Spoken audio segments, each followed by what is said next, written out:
आई बैठिया आई का कर बे देवारी माना था आई काली कटोरी दे रहे साग से वाला कटोरी देना वो मिठाई मारते वाले कटोरी कहते कटोरी आई काली साग दे रहते आप फुल कांस के आई वो कटोरी तो खाली चले गए वो आई कटोरी नहीं ले जाओ यार और सच्ची में नहीं वहां से गऊ की वो ते चबक दे से नहीं पूरी चटनी आई मोहरा चटनी के नहीं पूरी हमारे दुकान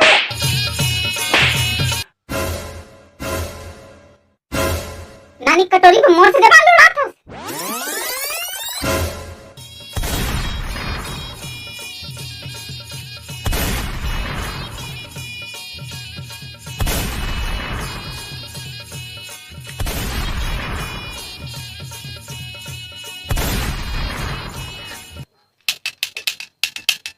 आई मोर गोली उड़